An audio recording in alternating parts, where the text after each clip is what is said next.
afternoon and welcome to the 2021 Veterans Salute Gala. My name is Adam Wood. I'm honored to be the chairman of the board of directors of United Veterans Beacon House, and it is my pleasure to welcome you to our virtual celebration. Much like last year, 2021 has been tricky to navigate. Like so many other organizations, we needed to adapt to a constantly changing landscape. Through it all, our team and our donors pressed forward with our mission. I am proud to report that despite being physically distant, we came together and persevered in our mission to assist veterans. Indeed, we came together and provided 550 veterans and veteran families shelter through Beacon House's 49 housing locations. We helped 89 veterans secure sustainable employment. We moved 5 veterans' families into their forever homes, something I'm particularly proud of. These are just some of the accomplishments that your donations have helped Beacon House achieve. So despite being virtual for the last 2 years, we have come together and this gala has changed lives. Traditionally, our gala included a notable salute to veterans who were particularly special to our donors, called the Red Carpet Salute Ceremony. During the salute ceremony, our veteran honorees would walk the red carpet and we would enthusiastically welcome them. We would clap for them. We would cheer for them. We would honor those men and women with the gratitude they deserve for their sacrifice and service to our country. Even though we aren't together in that grand ballroom, I'm going to ask you to show your appreciation from the comfort of your home or office. That's right, stand up. Go ahead, stand up, clap, cheer, get loud. To the veterans honorees of our 2021 Red Carpet Salute Ceremony, congratulations. We thank you for your patriotism. We thank you for your service. You have inspired one of our partners to commit to the mission of the Beacon House. We promise to serve your fellow veterans in your honor and with respect, appreciation, and care. Now, ladies and gentlemen, please join me as we honor our veteran heroes during the 2021 Red Carpet Salute Ceremony, sponsored by South Shore University Hospital, Northwell Health. Thank you.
Good afternoon. I am Frank Amalfitano, the CEO and President of the United Veterans Beacon House. It has been an honor for me as a veteran and a member of the Long Island community to be at the helm of this agency for the last 25 years. To think, what started as me delivering food and clothes from my pickup truck to any homeless veteran living in the streets, to where we are today and where we will be in the future. As I thought about my message, and what I wanted to share with you today, the first thing that came to mind was thank you. Only that doesn't come close to the gratitude that I feel to each and every one of you. As a veteran and as the leader of this organization, your trust in me and dedication to our homeless veterans is truly appreciated.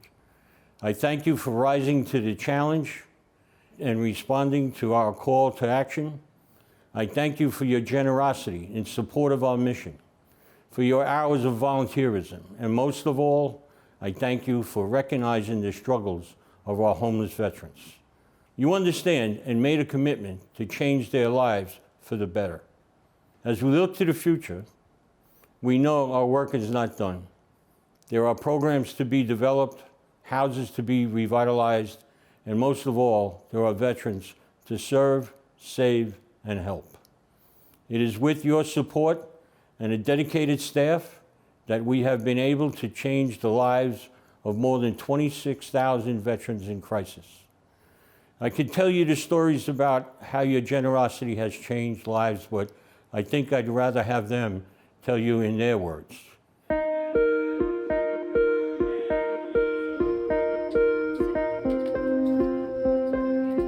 My name is Alfonso Richardson. I served in the United States Navy from 1981 till 1987. I'm Jeffrey McLean. I served in the United States Army Military Police Corps, stationed in Washington, D.C. during 1980 to 83. My name is Barbara Gotel. I'm from Long Island, New York. I served in the Army, and I was stationed in Columbia, South Carolina.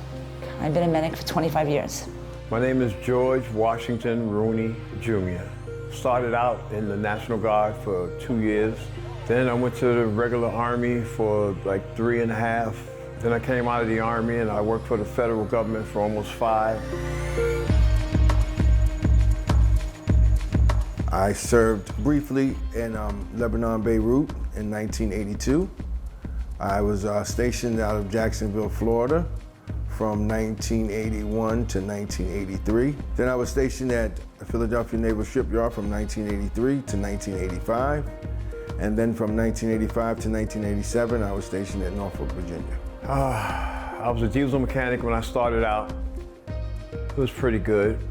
I really enjoyed the beginning of the military more than I enjoyed the end, to tell you the truth. My service was awesome. And yes, I did. I served to get away from my family, and I found a better family. I love the service. If I could stay longer, I would have. But I was on the job, and I ended up falling. I was running. You know, this was 20 years ago. I was a lot younger. And I ended up dislocating my kneecap. They were able to fix it, but just temporarily. So I've had 5 other surgeries since then. So, you know, I've had my challenges. Worked in D.C., Fort Myer, Virginia. We are responsible for doing security through the cemetery, through Iwo Jima Memorial. We were the military police for the Honor Guard of the 3rd U.S. Infantry.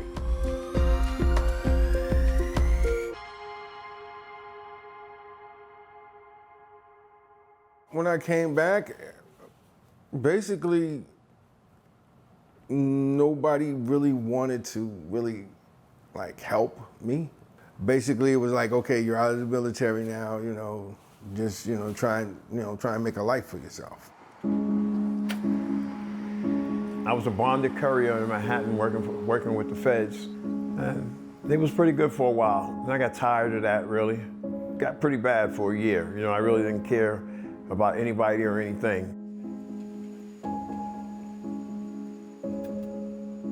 When I came out of the military, it was like I couldn't maintain the same lifestyle that I had when I was in the military and when I got out. And it got harder and harder to maintain. And things got worse and worse, And it was all my fault. I have no one to blame but myself, I thank God for still being here right now to be able to sit here and tell somebody about it and talk about it, I was very career-driven as a young, I left very young, and then I went to the job as a medic in the county here.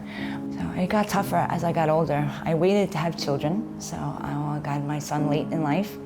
But then I had the knee issues, and I started taking pain medication, and I got addicted to the pain medication. And I lost everything.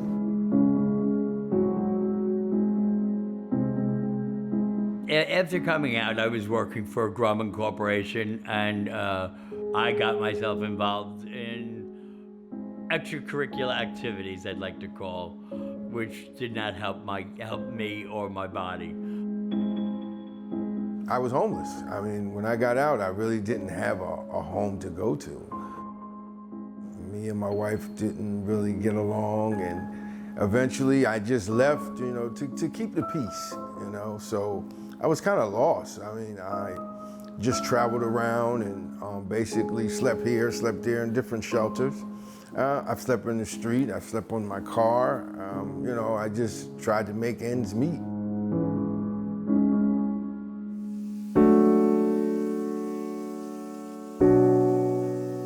2004, I spoke to this lady at the VA. She asked me a question that got me to thinking. The way she put the question to me about my addiction and whether I really wanted to help and whether I really wanted to change my ways, I was able to accept that. And at that point, I was staying in a house there. I actually left and went to the VA and went into a program. After I did my 28 days, I was then transferred over to Beacon House. After a while, I found United Veterans Beacon House. I actually talked with Frank and said I needed something to do, and when the job availability came up 2 years later, then my job offer was taken. So I've been at the VA working in infection control for the past 5 years. My service dog Romeo has been with me, and going from homeless, not on the streets, to being here in one of the nicest houses I've ever lived in my life. I was able to get sober. I was able to get clean. I was able to get my son back. When you're looking to get your son back, you have to have housing. And when I applied to, I don't know, at least 15, 20 different organizations that help other people to get housing, and I didn't get not one response until I made my very first phone call to the VA, and the VA gave me and called Beacon House. Within 2 days, I had a case manager, a phone number, and a set date to come pick me up. And Beacon House set me up in transition housing, and I lived there for 6 months while I regained custody of my son. My son, he is the reason why I'm alive. He's the reason why I got sober. He is everything to me. In 2016, I applied to school. I enrolled into St. Joseph's College in Long Island. And there I received my bachelor's degree in human services in 2018. In 2020, I received my master's degree in human service leadership. And I currently hold a position now with United Veterans Beacon House as an outreach supervisor working with the homeless. And basically what I do is I have my staff go out, and what we do is we try to help the homeless get the services that they need.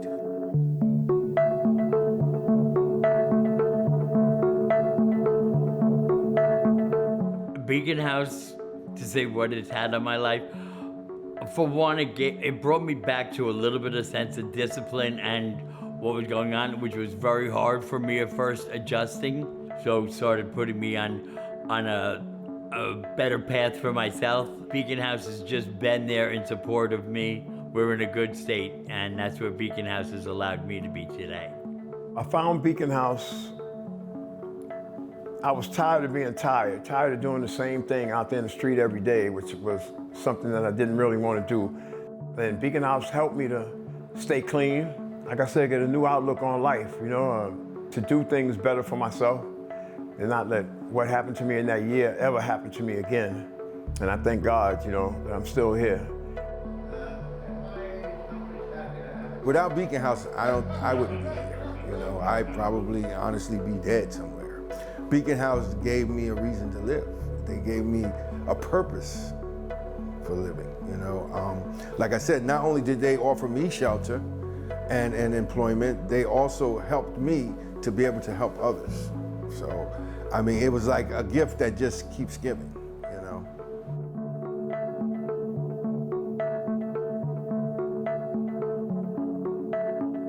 Beacon House has given me a life again. They have done everything for us. We're able to live in a beautiful home. My son goes to school down the block.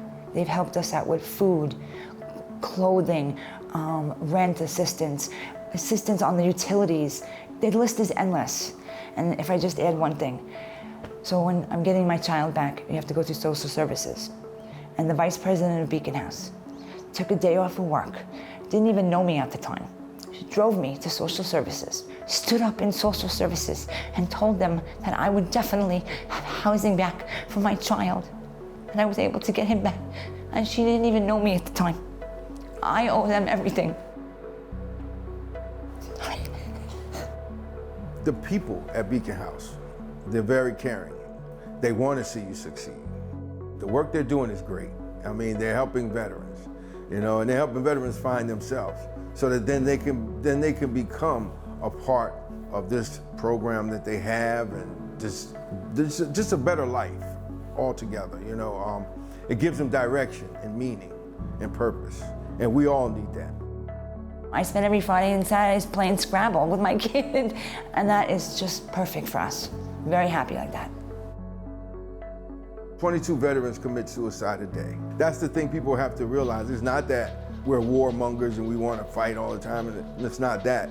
It's just that we do that because, you know, we love our country that much, that we were willing to put our life, and we were willing to put our life on the line for it. And that's what we did, you know. And in the process, we got messed up. Any help that can be given to Beacon House, believe me, it's a good thing. It goes toward a good cause, because then it helps a veteran. And that's what we want to do. We want to help our veterans. We always want to help our veterans. Thank you. Thank you. Thank you. Thank you, Beacon House.